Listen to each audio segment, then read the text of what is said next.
Welcome to another edition of Conversations with the Experts from 11 Canterbury.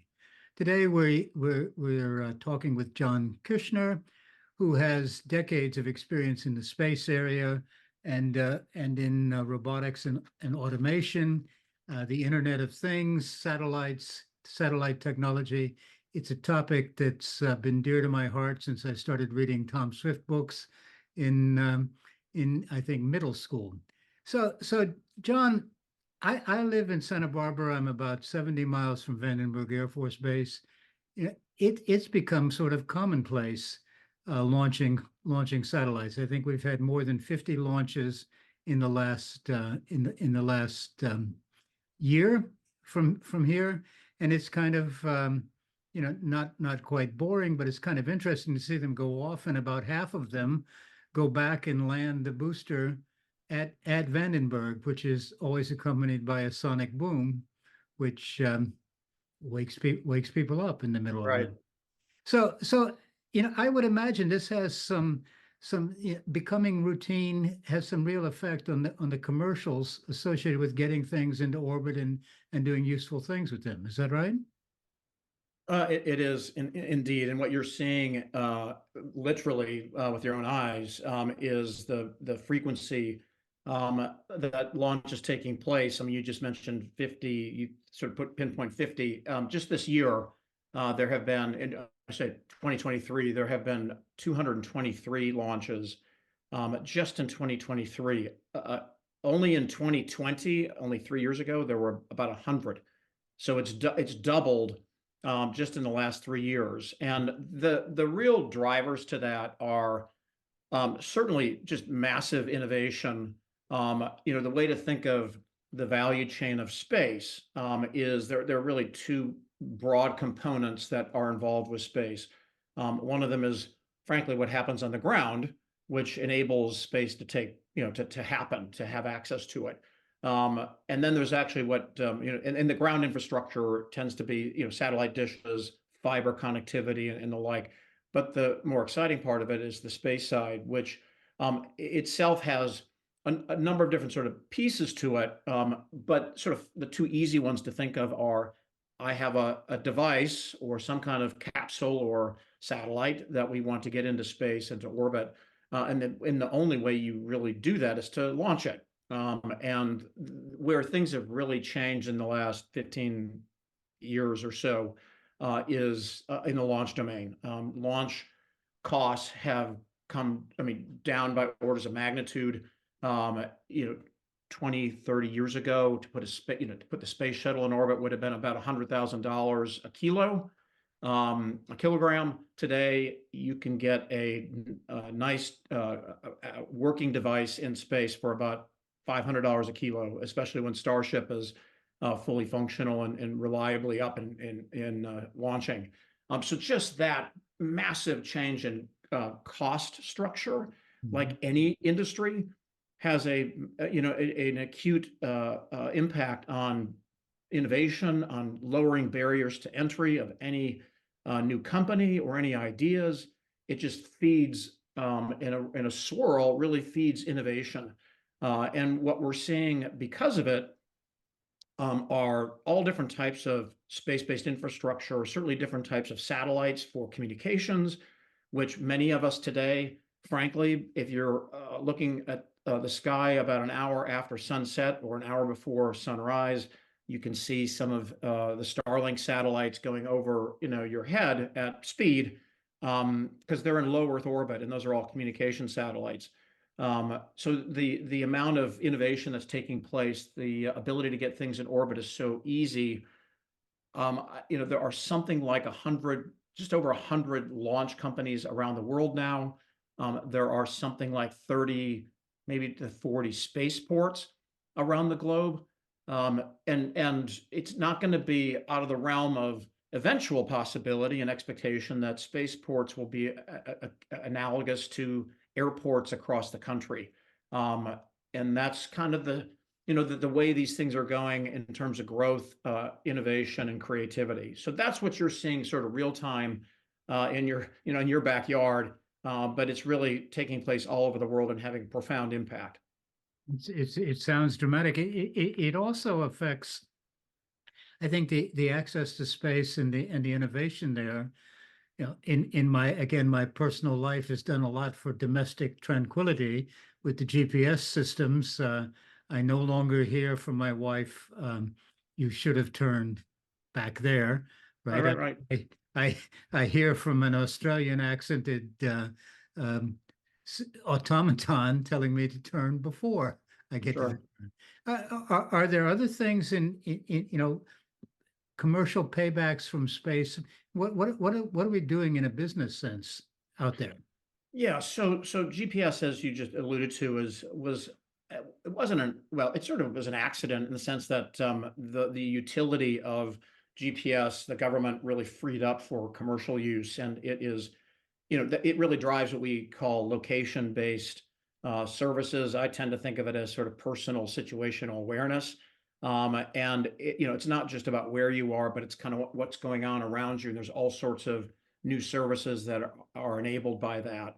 The some of the other things that are taking place are in the sort of broadband area. So think of broadband to your car for entertainment in the car, let alone situational awareness services. There's Think of any flight that you might be taking or anyone's taking today from the West Coast to the East Coast or anywhere in between. There are what we call in-flight services. So you can actually get live TV on your plane ride, which was never the case. And that's being provided via satellite. We call it in-flight entertainment. Mhm. Uh, and then there are things like what just happened a couple days ago. John Deere just signed an agreement with Starlink, which is Elon Musk's company, to provide broadband to the tractor, to the farm implement. And what's going to happen there is it's not just going to be a communications connection. It's going to be, again, in situational awareness and intelligence. It's going to be provided right to the farmer in his tractor about his or her field. Um, so those are some examples, imagery coming from space. And then there's the things that are happening, what I call space for space. It's not just about space to ground, but it's also what's happening space for space. So there are things like in orbit manufacturing. That there are satellites and infrastructure going to be launched for that. There is in orbit servicing. So think of today we can pull up and pump our own gas, or frankly, we might, if we have an EV, we might plug in and get a charge. There are spacecraft that are being developed to provide essentially fuel and in-orbit maintenance services to repair and provide fuel to extend the life of satellites. And so there's a whole realm of new things that are being enabled by, again, how inexpensive it is to get to space, back to the launch, and of course, just the innovations in different orbits that are there. So those are some of the dynamics, both what it does for us as humans to maybe make our lives a little easier, what it does for economy, as I gave you some examples, and then what it's actually doing to enable some really nifty innovations, as I say, space for space. It sounds dramatic. I mean, the other thing I think about when I think about space is, sort of beyond the Earth and to the moon and the planets and the kinds of wonderful pictures and the things we've seen from the NASA probes. Is that still being done by governments primarily, or is it sort of evolved to business as well? Yeah, so interestingly enough, NASA is has been a catalyst for the commercial space. It's actually one of the, if not the most commercial-minded, almost seed capital organizations in government. So the NASA's budget is something like $25 billion a year. They have independent sources have shown that they contribute through that 25 billion, something like 75 billion to the economy. And what that's doing is it's feeding commercial capabilities to space, to the moon, eventually to Mars. In fact, very recently, back in early January, there was a launch by a company called Astrobotic out in Pittsburgh. They launched a commercial lunar lander Now, in this particular case, it didn't ultimately make it to the moon. Space is complicated, and there are, the technologies, has to be proven out several times. But as it happens, just this morning, the Japanese put a lander on the moon, and there's another U.S. company that's kind of following behind the astrobotic spacecraft that didn't make it, called Intuitive Machines, rather. That's going to be bringing its own lander in a couple of months, which is really begins to reveal the depth and the resiliency of how NASA and other governments are really see the role of space. It's not just one shot; it's multiple shots to accomplish a similar aim. And you'll also see that many other governments have successfully put a spacecraft in orbit and are getting to the moon as well. In the long run, places like Mars, I genuinely believe that in my lifetime, we'll see commercially enabled spacecraft and solutions to Mars, and that's a pretty exciting thing, just given what we've covered over the last 30 years.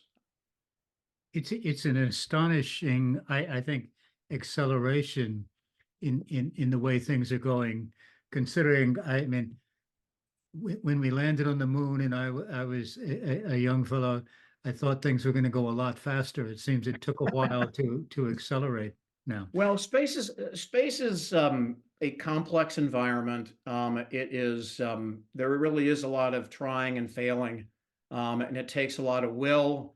Certainly takes a lot of capital and a lot of ingenuity to keep trying. But we've done so many things repeatedly. You mentioned earlier the idea of, and I think of the Jetsons back in the day, a long time ago. The comic show that showed a rocket going up and then a rocket literally coming back down, standing up, and that's of course what's happening with SpaceX and their launch capability and others. So, to my belief, if I can imagine it, I can make it happen. It's just about how long it takes, how much capital it takes. But that's kind of the way I look at things from an idealistic point of view. But at the end of the day, today we have to make money doing these things, and that's where the commercial side of what I do really comes into play. Well, thank you very much. This has been very interesting. We may do another one, and I'll keep my eye out of the back window. So Sounds good. All right, Dan. Thanks very much. thank you.